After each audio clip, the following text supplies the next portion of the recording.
Hello, everyone. This is Nova, and I'm here with another episode of Blissfully Unbothered. So, that first time out, I did mention that I'm in a transition phase in my life where I'm definitely trying to shift my perspective on things, change the way that I react and respond to things, enlighten myself, and just experience some growth spiritually, evolve spiritually. That's what I'm trying to work on. In some ways, well, in a lot of ways, this journey really, this journey started a long time ago in very small ways, I would say, where I was very distracted by life, like the routine of life, working, taking care of children. There's lots of things that keep you busy where you don't necessarily spend a lot of time thinking and contemplating what is the real meaning of life? What am I? What does it all mean? However, sometimes when you get these real jolts in life, challenges, they end up becoming the catapult and the catalyst to you digging inward and indeed starting to embark upon this type of exploration, trying to figure out what you are, what's the meaning, what are you really doing, how do you obtain happiness, peace, joy. So, yeah, I mentioned I am currently almost divorced. Had a really super sad year, very stressful. I always considered myself a very calm and peaceful person. And in fact, many people always relate to me that I have that effect on the atmosphere when I enter a room or when they come converse with me, that I tend to bring calm and peace. And this year really threw me off of that, what I thought was my foundation, and really kind of opened up to me that there is a lot that I need to explore and learn about myself. And this is not my first time having major jolts in my life. I was a young widow. I was a widow at 37. My husband of my children, he died of a rare lung disease, at least somewhat rare, particularly for somebody in his age range. And he suffered 3 years of illness, where I essentially was like a caretaker for him as well as a wife. And he and I had a long 21 years together, or short, depending on perspective. and and we had ups and downs for sure. He was my first love, and after our children were born and very young, he had infidelity. I felt like he was a young man who really had no real foundation of knowing who he was, and he sort of sowed his wild oats during our young relationship, and we had a rough time in the middle, and then found our way back to sort of like a real powerful love towards the end. And then suddenly, once we found like true happiness, he got sick. He got sick, and then died a few years later. So, and that was a huge jolt. But to be honest, my daughters were in college. My two sons were younger. I had to take on a second job, and I just like kept busy. And I also am an emergency room nurse. And when I went back to work, one of the first patients that I took care of when I went back just 2 weeks later, because I couldn't stay home, was a 3-year-old diagnosed with a brain tumor that didn't have good prognosis. And so I would say that experience, it helped me gain more perspective. There I was feeling very robbed. Why have my marriage last through so much trouble, get to a place of happiness, only for my husband to get sick and die? Why do I have to be a mother of 4?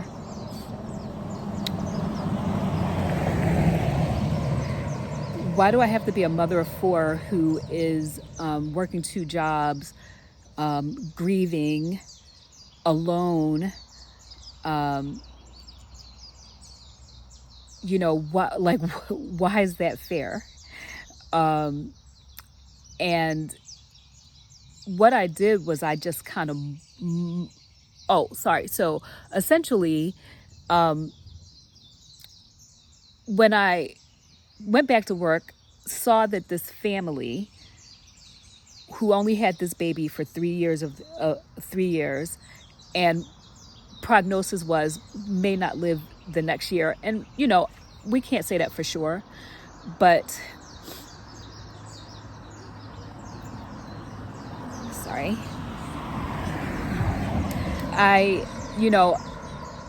It at least allowed me to shift my perspective a little bit outside of my little box, get out of my box, shift up a little bit, and see the world from a broader perspective, such that I could get out of my own grief and have some empathy for this family who were going to have this child for probably less than 5 years. And it made me think about and have gratitude that I had my husband for 21 years, that the last thing that he was able to mouth to me while he was super sick and getting ready to be intubated for the last time, he mouthed to me, "I love you." And I was able to say it back. And those were his last words. And many, many people who have lost loved ones, they don't get that opportunity. They don't get that sense of closure, even though when you lose somebody, there's, it's debatable whether you ever have real closure. But I'm so grateful for that. I'm so grateful for having that moment and for having that time. So anyway, even with this recent, what I consider a traumatic event in life, I was alone for a few years, met my husband when I was actually doing medical missions and never had any intentions of getting married again, is what I thought. And then I felt, the Creator just didn't want me to be alone. I took a chance. I long distance romance for a few years and then married this person that I know people had some qualms about. He's younger than me, but I felt a connection, and I felt that he was an older soul, and I thought we had very similar outlook on life. 13 years later, I find out, through lots of adventures, actually, unfortunately, he committed adultery, had children with another woman, and devastated. I was so devastated. And some people might think, well, you said you went through this before, which, strangely enough, in my first marriage, sadly, my first husband had a child outside of our marriage. And I just drudged through all of that. I don't even think I ever really dealt with it, to be honest. I just kind of, I didn't deal with it emotionally. I just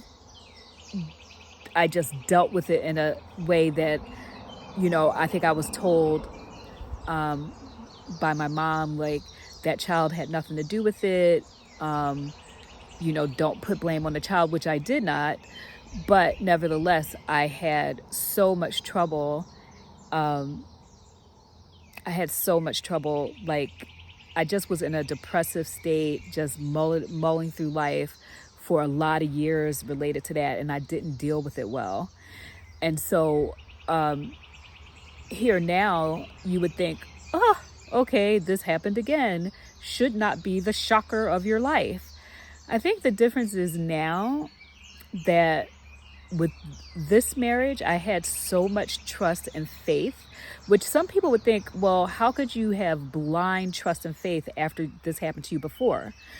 But my heart didn't operate that way. I felt like if I was in, I was in. If I love you, I love you, and I'm going to give you 100%.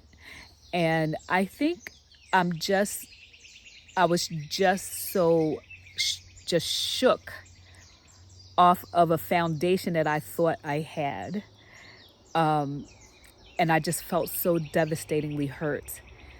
And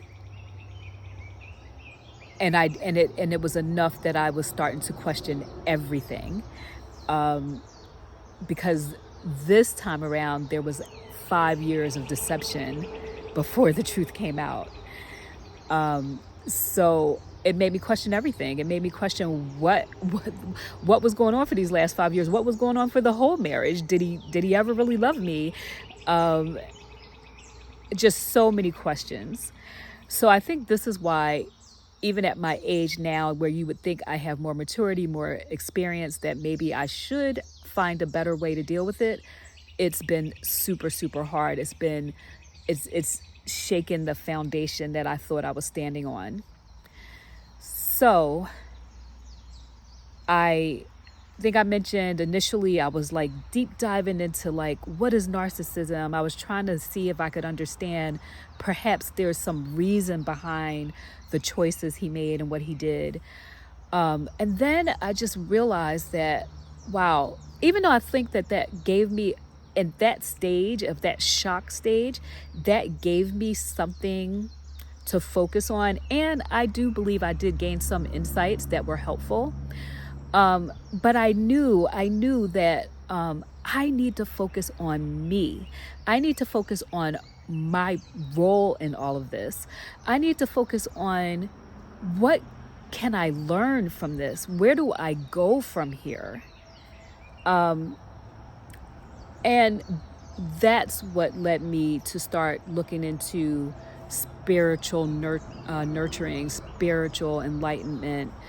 And that is what has led me now to trying to shift up, or vibe up, I like to refer to it, vibe up my perspectives, such that my response to this can change. And that means that I have to include him. I have to include even the other woman. I have to include perspectives that are outside of my little safe house. I have to understand that for whatever his reasons are, he wasn't happy. He made choices that were not what most people would consider honorable. But he must have been struggling, and he must have been not feeling love, and he must have not known what love was at the time. Same with that other person, that woman who, like, same things. There has to be something missing when you're okay with invading a marriage, when you're okay with being on the side. How hurt must she be to have children with somebody and then not actually be able to have that person in their life with their children? And believe me, I'm almost at a year of finding this out. The first 6-7 months, I couldn't hear the word affair. I couldn't hear the word marriage, divorce, children, pregnant. All of these things were triggers for me. I just couldn't even deal with any of it. And so I just isolated quite a bit. I'm only able to even talk about this right now because I have been able to slowly vibe up, start to think about things in a larger perspective. I had to start thinking about The attachment that I had to him in my marriage, that I that I felt was crucial to my existence and my happiness. And I have to start questioning, is that is that the most healthy way to be? We all come into this world as individual souls, individual spirit that is, however, connected to each other.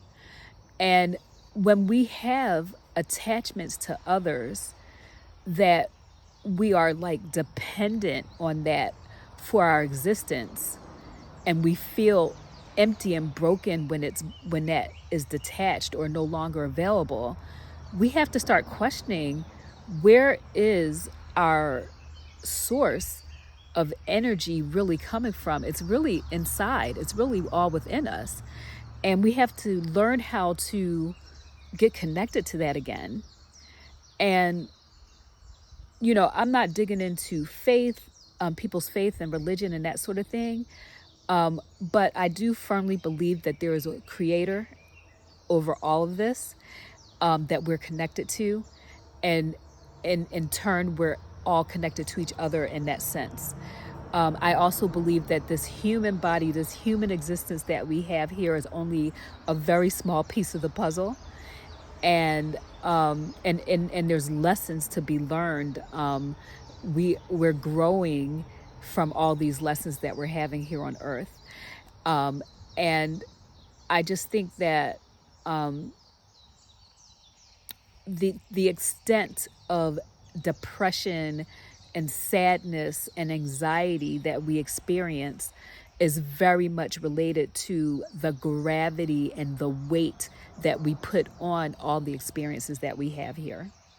And if we could just vibe up or shift up and kind of look down from a bird's eye view, perhaps, and see that, like, a lot of the stuff that's happening down here, no matter how big and harsh it seems, in the bigger scheme of things, in our soul eyesight, our spiritual eyesight, is very small.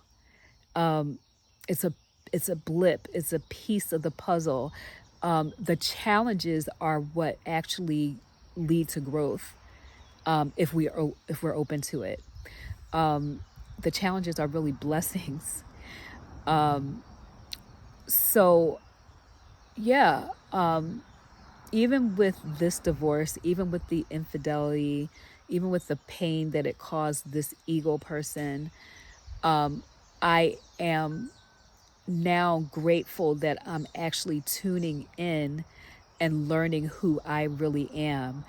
That's part of the reason that I'm sort of adopting this name Nova, which is sort of like a new bright star, like a star that just started bursting and shining brighter than ever. I adopted that because that's how I feel. I feel like I'm literally shifting and growing, out of the circumstances that have occurred. And I I feel like this is synonymous with what's happening in the world in general. I think there's so much commotion and so many things happening, that there's major shifts happening in the consciousness of all the people on earth. People are just starting to question the status quo. And but I think in many ways, no, lots of people are sort of like, they know something's different, they know something's changing, they know there are things to be questioned, but life just is so busy and you just have to keep going. So many people, I should say, are just not tuning in. But having said that, just through conversations of this shift that I'm having, I'm starting to realize that many people, in fact, are starting to really dig in and start to question, what is my place in this world? What is humanity's place in this world? There has to be more than this. Everything that keeps happening, despite the fact that it seems so much worse, there's always been a time in history that we're aware of that things seemed worse and worse and worse and worse. There's been shifts throughout our humanity, But I really think that we're on the cusp of a huge spiritual shift. And that's why I feel compelled to do this. I feel like the more positivity, the more enlightenment that is shared out here, the better we are. We need to get away from the status quo, the same old movies, that's just the same old, same old. Let's all vibe up. Let's all get to a place of our soul level, which is love, love, love, love, but love in a way that we don't even, like, we can't fathom. True unconditional love, which is the connection that we all share. I know this is true. I feel it. I feel it in my soul. And I just feel compelled to like encourage and share it with others. So if you resonate, if this, like if it wakens anything up in you, if you want to share, put something in the comments, like this video, subscribe. Let's build a community that we're all vibing up and shifting up and becoming our best selves, our true selves, our soul level selves, while still, still functioning in this human earth planet that we're on, but making it better. Because we can do that. We can shift it all up. We can shift this vibration up together. Whew. Guys, peace and love. Until next time.